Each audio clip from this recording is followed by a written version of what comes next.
semuanya? Siap. Bagaimana kabarnya hari ini? Alhamdulillah luar biasa. Allahu Akbar. Masya Allah. Coba diulangi lagi ya kalau saya Kurang semangat. Ya. Bagaimana kabarnya hari ini anak-anak? Alhamdulillah luar biasa. Allahu Akbar. Alhamdulillah kalau memang keadaannya baik-baik saja, semangat dan semoga hari ini kita bisa belajar sampai dengan akhir nanti dengan lancar ya. Oke, mungkin sebelum kita memulai pembelajaran kita pada siang hari ini, mungkin salah satu bisa dipimpin untuk berdoa. Mbaknya siapa? Mbak siapa namanya? Salma, Mbak Pak. Salma. Oke, bisa dipimpin berdoa nggak? Sebelum mulai pembelajaran pada Siang. siang hari ini, semoga diberi kelancaran. Berdoa dimulai.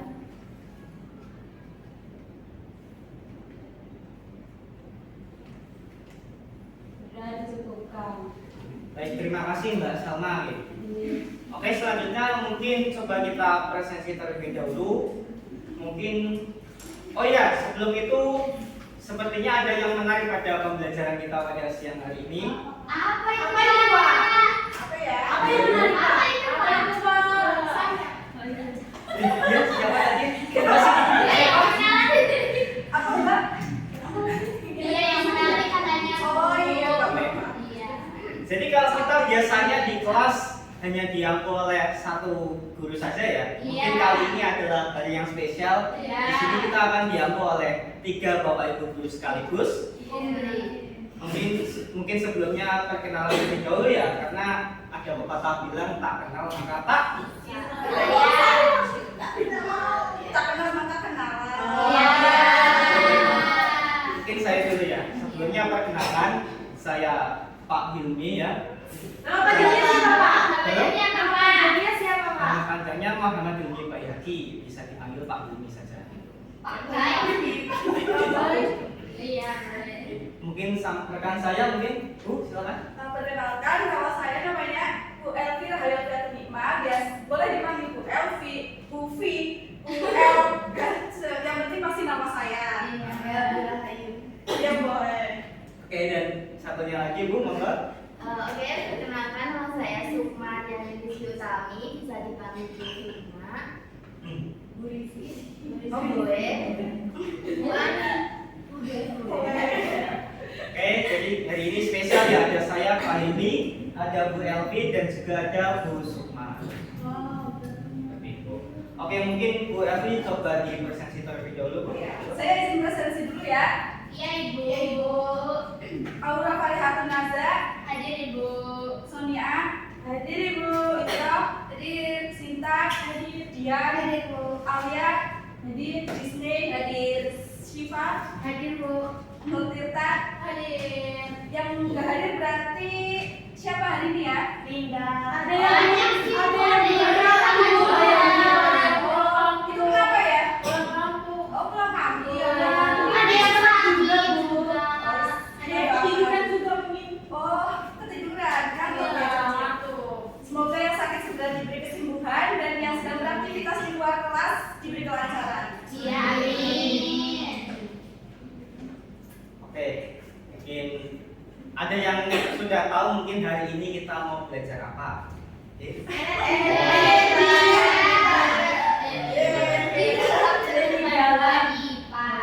Bagaimana? Coba diulangi lagi, 1, 2, 3, kita akan belajar tentang Energi dalam keterpaduan IPA. ya, betul sekali. Mungkin kalau kita berbicara mengenai energi, Waalaikumsalam. Oh ya, nggak apa-apa, monggo, silakan duduk. Langsung duduk sesuai kelompok yang kemarin dibagi. Ya. Boleh? Itu Fitri sama Habibah, Bu. Oh iya, berarti hadir ya? Iya, Oh, hadir. ya, Mbak Fitri sama Mbak. Silakan duduk, Mbak. Monggo. Ya, sebentar, Pak. Di sini atau di sini saja? Itu sampingnya. Supaya dekat dengan teman-temannya. Kalian mau nggak berapa nih? Ya, langsung menempatkan diri ya. Sini aja di pas. Ya, bisa dimulai lagi ya. Bisa kembali tenang ya. Iya, Ibu. Oke. Kalau kita berbicara mengenai energi, mungkin ini bukan hal yang asing bagi kita karena ini merupakan hal yang sangat sering kita dengar, bahkan kita juga merasakannya. Mungkin di next dulu. Nah, di sini ada beberapa tujuan pembelajaran. Harapannya nanti setelah kalian mengikuti pembelajaran pada siang hari ini, ada 4 tujuan pembelajaran yang harus dicapai. Yang pertama, harapannya nanti peserta didik mampu membedakan antara proses anabolisme dan juga katabolisme. Kemudian yang kedua, menganalisis keterkaitan antara konsep perpindahan energi dalam fisika dengan proses metabolisme biokimia. Kemudian yang ketiga, menjelaskan proses fotosintesis sebagai contoh anabolisme, meliputi reaksi terang dan juga reaksi gelap. Kemudian yang terakhir, menunjukkan sikap ilmiah seperti kerjasama, rasa ingin tahu, dan tanggung jawab dalam melakukan diskusi dan pengisian LKPD. Jadi ada berapa tujuan untuk pembelajaran kita pada hari ini? 4. Oke. Coba perhatikan video kecil berikut ini. Bapak-bapak di layar. Itu siapa? Ini.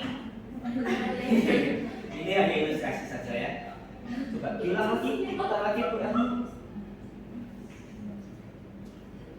Lagi ngapain? Oh,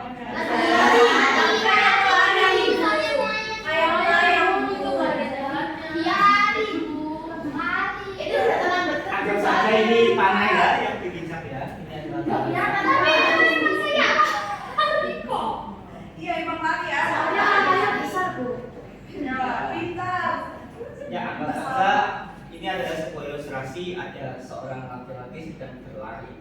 Secara umum, pada umumnya kalau kita sering terus-terusan berlari, apa yang kita rasakan? Capek.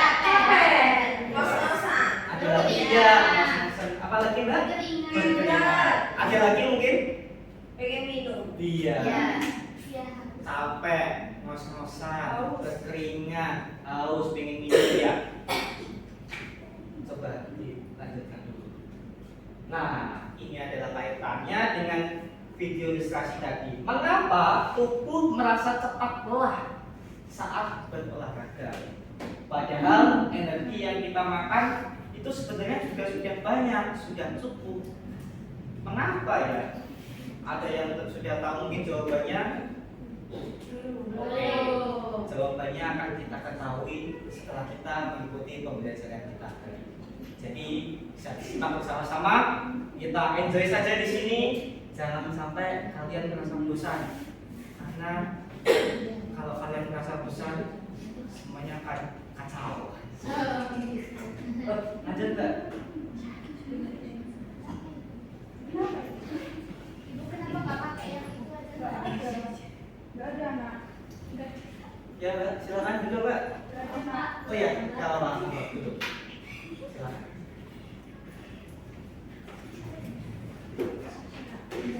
Lanjut. Oh, ada video lagi ini. Yuk kita simak.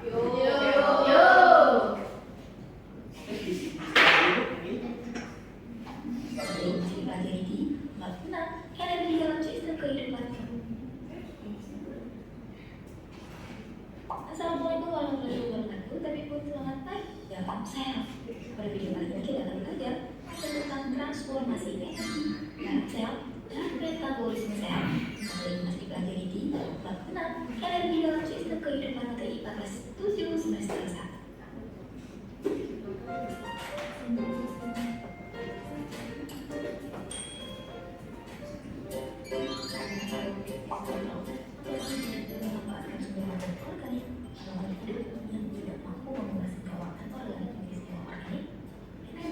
Sumber dari makanan yang dikonsumsi. Energi ini akan mengalami transformasi molekul. Makanan menjadi energi panas. Energinya ditambah dengan dalam aktivitas magnetik tersebut. Transformasinya terjadi di dalam organ yang terdapat di dalam sel. Transformasi energi dalam sel terjadi dengan cara sebagai berikut.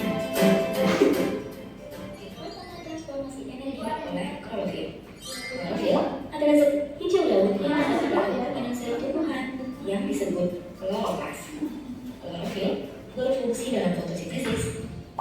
Energi radiasi sinar matahari yang ditangkap oleh klorofil berfungsi melancarkan proses fotosintesis. Proses tersebut digunakan untuk mereaksikan karbon dioksida dan air untuk menjadi glukosa.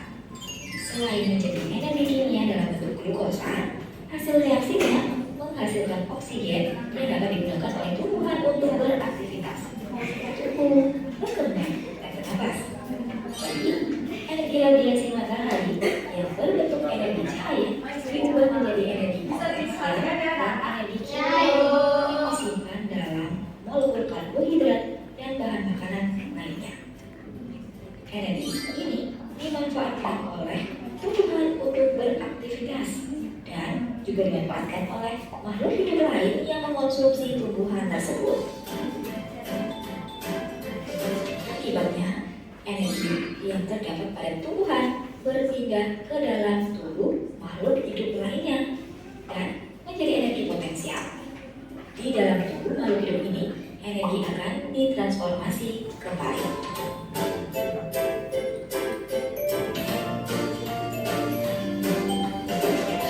Yang kedua, transformasi atau berubah energi oleh mitokondria. Nah, berdasarkan video tadi ada satu topik utama yang mungkin dapat kita ambil di sini tentang transformasi energi atau perubahan energi. Mungkin sebelum itu perlu kita ketahui terlebih dahulu bahwasanya apa itu energi. Energi merupakan suatu kemampuan untuk melakukan usaha atau work yang menyebabkan perubahan. Energi tidak dapat diciptakan ataupun dimusnahkan, hanya bisa diubah bentuknya saja. Atau dalam hal ini kita menyebutkan sebagai hukum kekekalan energi. Seperti halnya yang video yang kami tampilkan tadi, terdapat satu kata kunci yaitu transformasi energi atau perubahan energi. Oke, dapat kita lihat bahwa di PPT ini ada dua anak yang melakukan suatu aktivitas, di mana anak ini melakukan apa? Anak? Yang ini menari. Oke, dari kegiatan ini mereka berdua ini melakukan aktivitas yang membutuhkan energi tentunya. Oke, selanjutnya kita akan membahas tentang bentuk-bentuk energi. Jadi, dalam kehidupan sehari-hari kita, itu kita dapat mengenal berbagai bentuk energi. Antara lain bisa energi cahaya, kimia, panas, listrik, maupun gerak atau yang bisa kita sebut dengan kinetik. Nah, energi cahaya ini bisa berasal dari matahari contohnya ya. Nah, dari matahari ini dapat dimanfaatkan untuk berfotosintesis pada tumbuhan. Sedangkan energi kimia ini dapat tersimpan dalam makanan atau bahan bakar. Kemudian ada energi panas. Energi panas ini dihasilkan dari proses pembakaran atau aktivitas tubuh. Kemudian ada energi listrik. Energi listrik ini sangat penting tentunya dalam kehidupan kita sehari-hari untuk menggerakkan suatu alat elektronik. Kemudian ada energi gerak atau kinetik. Energi ini itu muncul saat benda itu bergerak.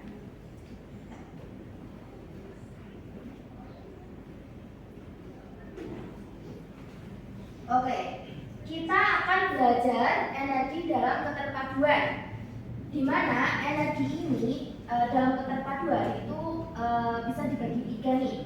Yang pertama ada energi dalam fisika, kemudian ada energi dalam biologi, kemudian ada energi dalam kimia.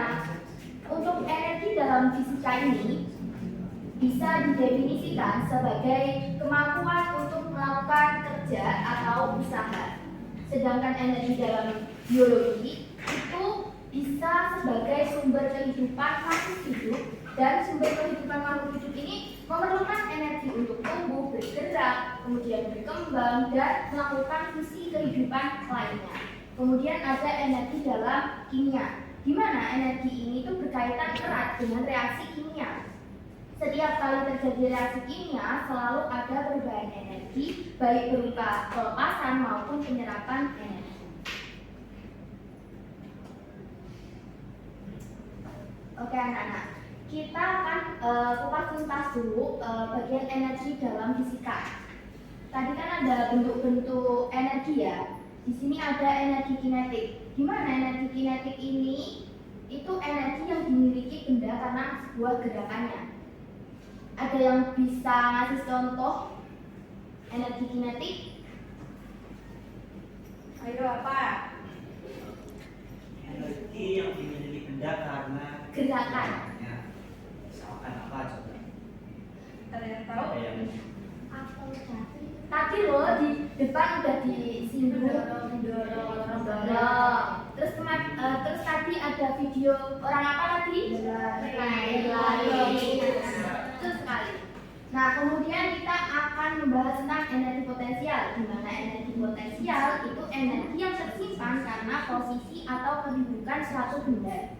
Ada contohnya? Siapa tahu? Yang bisa makan. Energi potensial. Saya Bu, Apa Aura?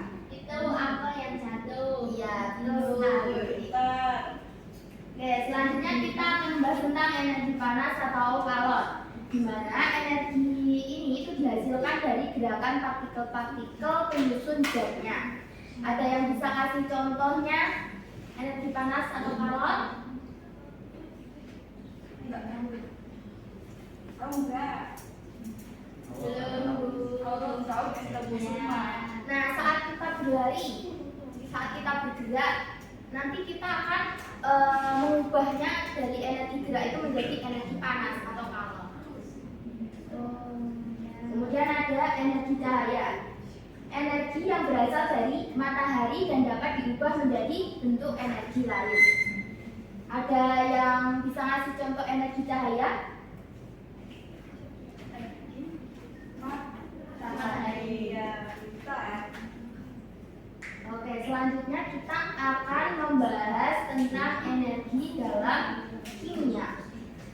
Di mana energi dalam kimia ini itu Ibu kasih contoh ada dua reaksi, reaksi eksoterm dan endoterm. Di mana reaksi eksoterm ini sebuah reaksi yang memerlukan energi. Contohnya itu pembakaran bahan bakar atau respirasi sel yang menghasilkan panas dan energi. Sedangkan reaksi endoterm itu yang mengeluarkan energi. Untuk contohnya itu fotosintesis pada tumbuhan yang memerlukan energi cahaya dari matahari.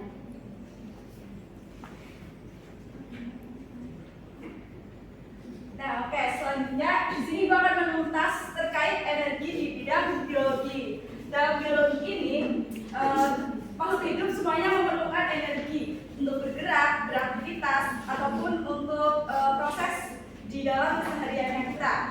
Nah, di biologi ini juga terdapat metabolisme yang di sini ada dua reaksi, yaitu anabolisme dan katabolisme. Nah, untuk anabolisme sendiri yaitu penyusunan senyawa kompleks dari senyawa sederhana yang memerlukan energi. Sedangkan di katabolisme sendiri adalah penguraian senyawa kompleks menjadi sederhana untuk menghasilkan energi. Nah, energi tersebut nantinya digunakan oleh makhluk hidup. Contohnya seperti manusia, ada untuk bergerak seperti kontraksi otot, pembelahan atau pertumbuhan sel, serta pemeliharaan suhu tubuh.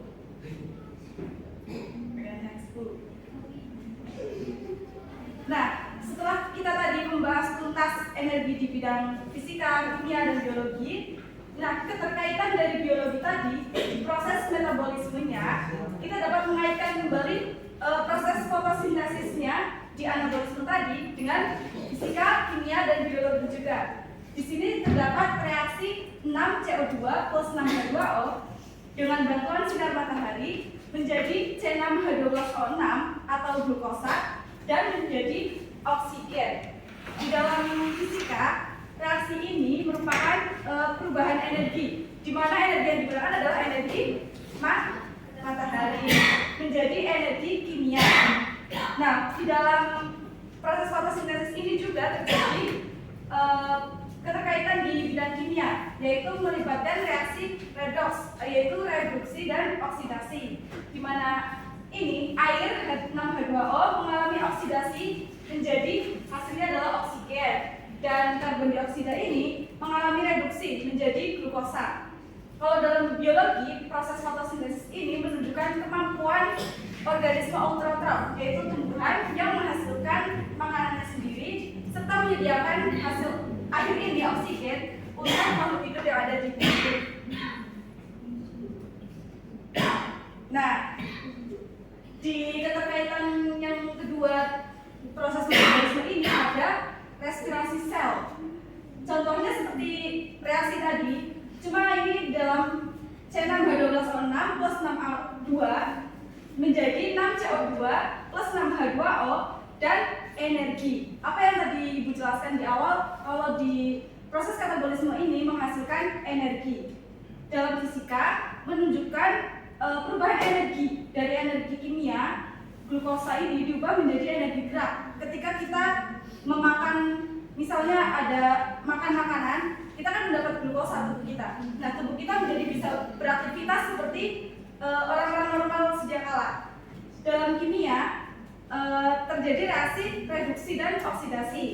Kalau dalam biologi, respirasi sel ini adalah pembangkit tenaga sel. Misal dari tumbuhan dan hewan, energi kimia ini didukung untuk fungsi-fungsi kehidupan sel. Jika tidak ada proses respirasi sel, maka makhluk hidup tersebut tidak bisa membangkitkan tenaga-tenaga yang ada di dalam sel itu. Nah, mungkin dari materi yang tadi sudah Pak Hilmi, Bu Sukma, dan saya sampaikan, selanjutnya di sini kita akan melakukan apa, Bu Sukma? Kita akan melakukan diskusi. Tadi kan udah dibagi menjadi 2 kelompok ya, Pak. Yang ini kelompok 1, yang sebelah sini kelompok 2. Mungkin langsung saja diberikan LKPD ini. Ya, monggo Bu. Ini akan kami bagikan LKPD untuk dikerjakan secara berkelompok.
Ya, silakan kelompok 2. Mbak siapa nih yang mewakili? Ada. Mbak Nasa, Mbak Salma, satu lagi Mbak Sinta. Mbak Sinta. Ya, silakan maju Mbak. Monggo. Ayo.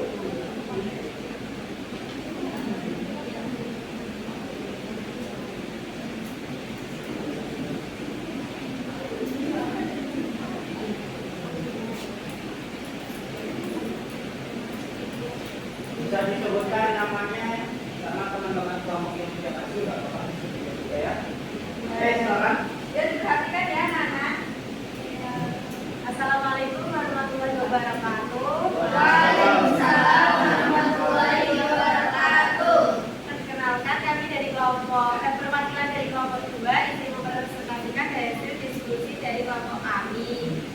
Yang beranggotakan saya sendiri, Sonia Wida Salma, Ada saya, Berkarya Tunanda, saya Snowa Jadi, ada Fitro, ada Dian, ada Fitri. Oke. Nah, di sini kan ada beritanya, yaitu itu disuruh melengkapi bagian reaksi siklus pada proses fotosintesis. Dan di sini kan ini ada dari ini kan A ya, air kosong. A ini adalah asam sitrat, terus yang B ini adalah alfa fetoglutarat, terus yang C ini ada suksinat, terus yang D ini ada oksaloasetat. Terus pertanyaannya itu ada 3. Untuk yang pertama, pertanyaannya adalah apa peran siklus Krebs dalam metabolisme sel? Jadi perannya adalah mengoksidasi asetil-CoA untuk menghasilkan energi dalam bentuk NADH, FADH2, ATP atau ATP yang selanjutnya digunakan untuk menghasilkan ATP lewat rantai transport elektron. Nah, selain itu, siklus ini juga menghasilkan karbon dioksida sebagai produk sampingnya. Lalu asetil-CoA kan di sini disebutkan ada reaksi. Lalu pertanyaannya, apakah reaksi tersebut masuk reaksi redox? Jelaskan. Reaksi tersebut bukan reaksi redox, tetapi merupakan reaksi kondensasi atau penggabungan molekul. Tidak ada atom yang mengalami oksidasi atau reduksi, hanya 2 molekul saja, yakni asetil-CoA dan oksaloasetat tergabung membentuk sitrat. Terus pertanyaan ketiga itu bagaimana proses perpindahan energi dalam fisika dapat menjelaskan proses metabolisme dari glukosa untuk menghasilkan panas dalam tubuh. Nah, jawabannya itu melalui konversi energi kimia ke bentuk energi lain. Ketika glukosa dipecah, yaitu katabolisme, ikatan kimianya itu dilepaskan menghasilkan energi potensial kimia yang diubah menjadi ada 3, yaitu energi mekanik, energi listrik, dan energi panas. Yang selanjutnya ada kegiatan.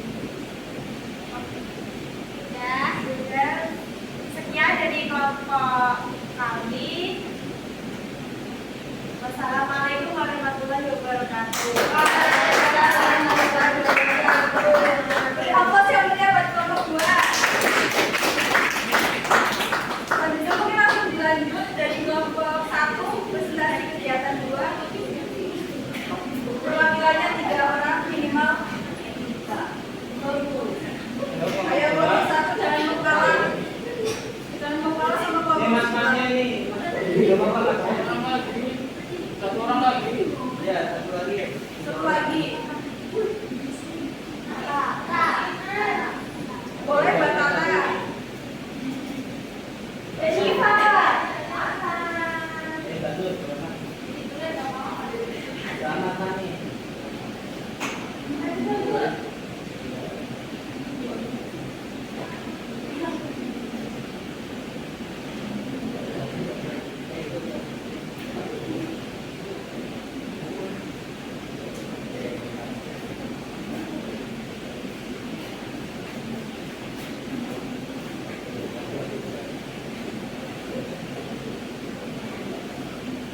Yuk, kenalkan diri kalian terlebih dahulu dan teman-teman kelompoknya.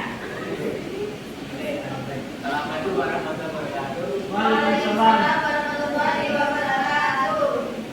Perkenalkan kami dari kelompok 1. Ini kelompok 1.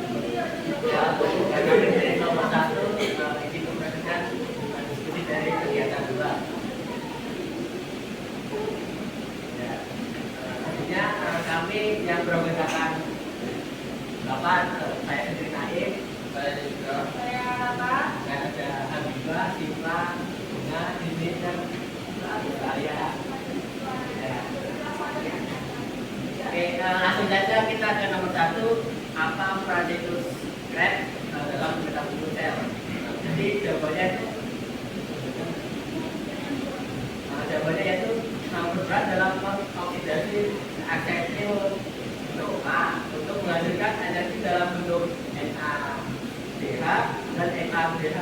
2 dan DTP atau ATP yang seharusnya digunakan untuk menghadirkan ATP lewat rantai transport elektron.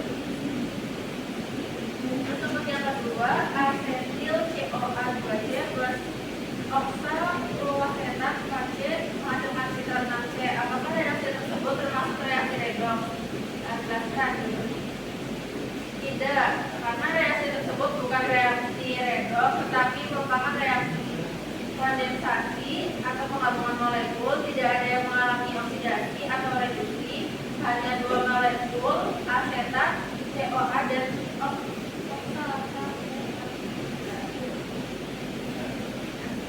Ketiga, bagaimana proses perbedaan energi dalam fisika dapat dijelaskan melalui metabolisme dari glukosa yang menghasilkan reaksi lembut. Nah, dalam fisika metabolisme dijelaskan melalui konversi energi kimia ke bentuk energi lain. Ketika glukosa dipecah, metabolis pengikatan kimianya itu dipaksa menghasilkan energi potensial kimia yang berubah menjadi energi mekanik, energi listrik, dan energi panas. Efisiensinya tidak 100% sehingga sebagian energi dilepas sebagai panas yang menyebabkan hukum kebakaran. Inilah wujud hukum pertukaran energi di dalam tubuh. Oke. Sudah gitu. Ya, mungkin dari kelompok 1 cukup itu dari Bapak Ibu dari ya dari kami. Assalamualaikum warahmatullahi wabarakatuh. Waalaikumsalam warahmatullahi wabarakatuh. Kan kelompok 1. Nah, mungkin setelah kedua kelompok tadi presentasi, apakah dari kelompok masing-masing kelompok ada pertanyaan? Dari kelompok 1 menanggapi kelompok 2 menanggapi kelompok 1, atau sudah paham semuanya? Paham, Ibu. Di kelompok 1 sudah paham? Bagian apa yang masih dibingungkan? Saya paham.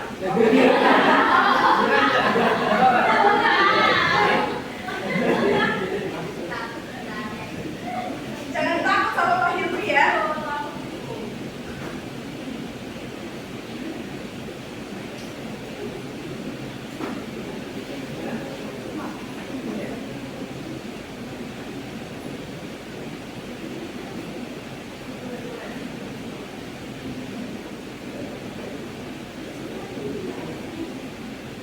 Info bisa ada slide selanjutnya. Oh, pertanyaannya kesimpulan. Mungkin dari kalian ada yang mau atau ada yang sudah tahu kesimpulan apa sih yang bisa kita ambil? Katanya tadi paham. Iya, Pak. Dari kelompok sini mungkin siapa? Iya, Pak. Ada yang mau menyimpulkan mungkin? Iya, Pak. Dari kelompok 1, kelompok 2 mungkin. Pak, kelompok 1 mau ini, Pak. Gimana ya? Kelompok siapa? Maaf guys, ya Bapak mau. Mau nggak? Itu Pak, dia. Angkat tangan terlebih dahulu. Apa saja yang tadi? yang memahami terlebih dahulu. Ya, apa aja yang tadi sudah dicatat? Kelompok sini siapa? Yang mau menyimpulkan? Alia. Alia. Mana Alia?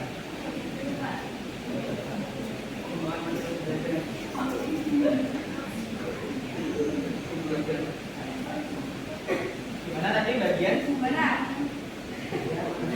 Itu yang tadi dicatat apa aja? Jadi pada intinya itu semua makhluk hidup itu tuh memerlukan energi untuk tumbuh, untuk bergerak, beraktivitas, berkembang dan lain-lain. Nah, terus energi sendiri itu diperoleh dari mana? Itu tadi seperti yang sudah dijelaskan Pak Hilmi, bahwasanya energi itu diperoleh dari proses metabolisme tubuh, di mana itu ada dua jenis, yaitu anabolisme dan juga katabolisme.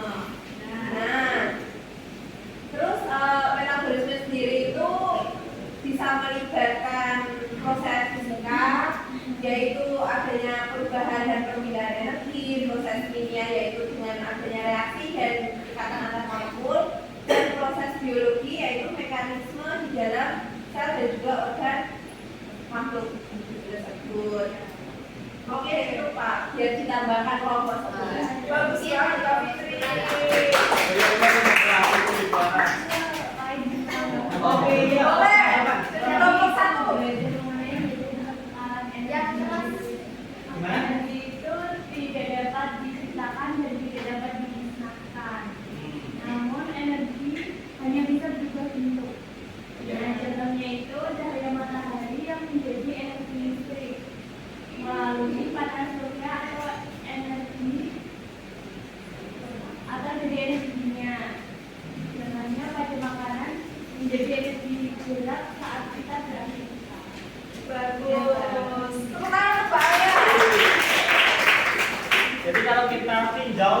pernyataan Mbak Fitri dan juga Mbak Lea, ada 2 poin utama yang mungkin dapat kita tarik kesimpulannya. Yang pertama adalah energi merupakan satu hal yang sangat penting bagi kehidupan, yang mana energi ini dapat dikaitkan atau dapat diintegrasikan dalam 3 cabang ilmu. Yang pertama ada biologi, ada kimia, dan juga ada fisika. Dapat kita kaitkan dalam 3 cabang ilmu tersebut. Kemudian menurut Mbak Alia, energi ini merupakan bersifat kekal, tidak dapat dan tidak dapat diciptakan. hanya dapat berubah. Bentuknya. Itu selanjutnya Bu Sukma mau menambahkan? Oke, mungkin setelah kalian melakukan diskusi terus mengerjakan LKPD, mungkin langsung saja kita saatnya melakukan assessment ya. Ini akan saya bagikan asesmennya untuk kelompok 1. Jangan sendiri-sendiri ya. Nah, untuk waktu pengerjaannya yaitu 5 menit.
perhatiannya sebentar.